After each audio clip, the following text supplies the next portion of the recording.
I've been daily driving the Euybike K6 Pro for almost a year, and I have a lot to say. It's pretty good. However, compared to the competition, well, actually, that's the thing. There is no competition. At least there's no folding e-bikes with these peripherals, this much power, this size battery, let alone this style of frame, which is pretty unique. More on that in a bit. So did Euybike crack the formula for the perfect e-bike? Or did they just make a dud? We're gonna find out in today's video, which by the way is heavily biased because Euybike sent me the K6 Pro for free, but they don't get to see this video before it goes live. I'm Quincy, by the way. So what's the bike like to ride?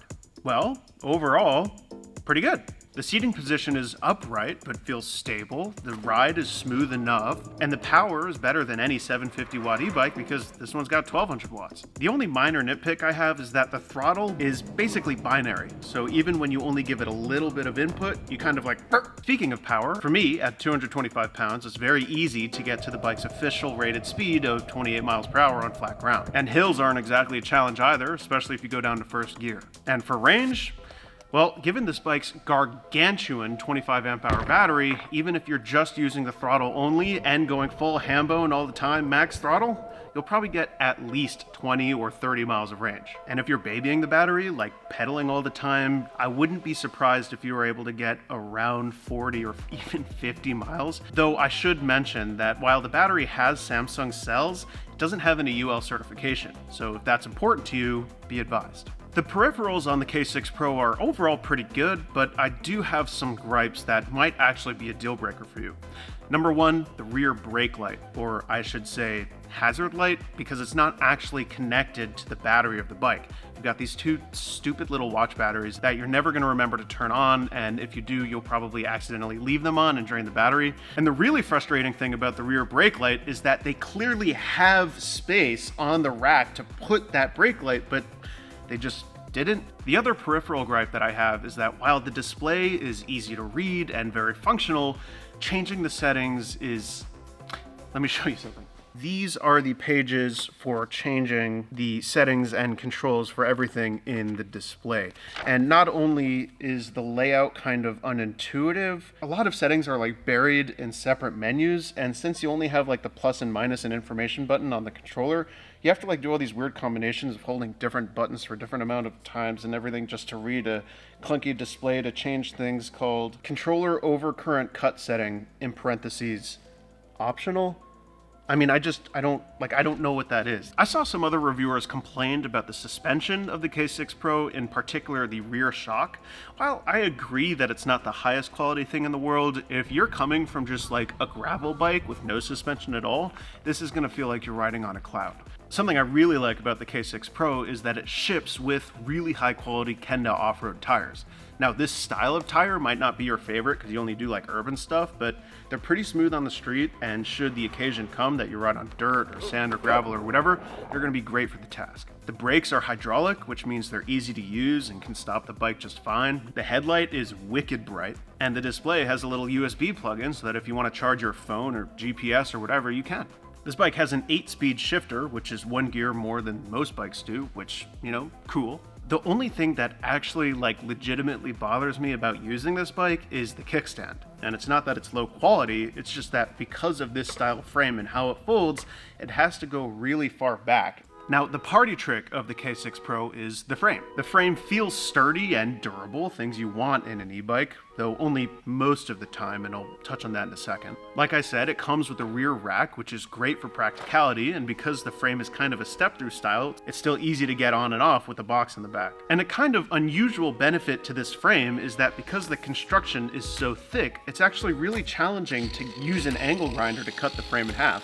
And you might be asking, why would anyone want to do that? A lot of people have stopped trying to cut these with angle grinders because they're too challenging, so they just cut the frame of the e-bike and like sell the battery and motor on eBay.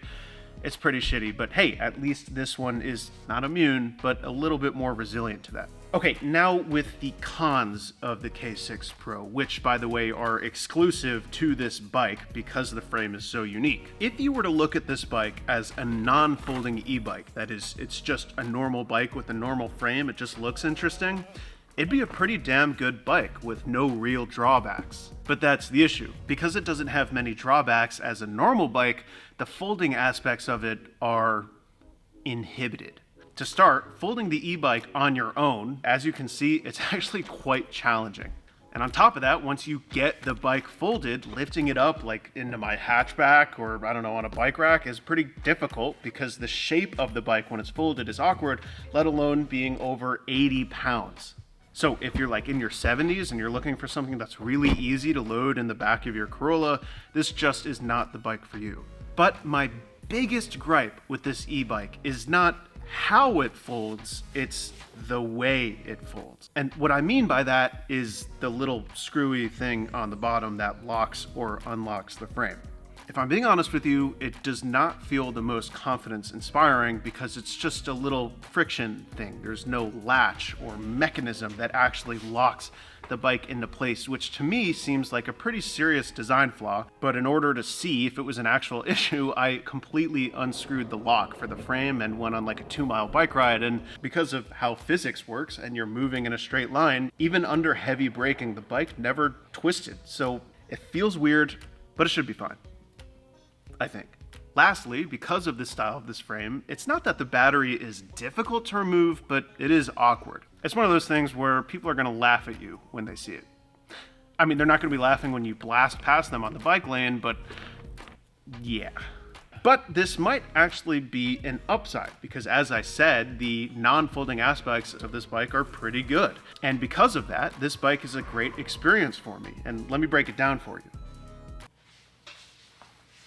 So when it comes to loading the K6 Pro when it's folded into my car, it's actually pretty awesome because even though it's a bit cumbersome, I'm still totally able to do it on my own and I don't have to remove the wheel. So then, who is this bike for? Well, I could see if you live in an urban environment, but you want to prioritize the non-folding e-bike riding experience, but you still gotta like throw this thing on the subway or whatever occasionally.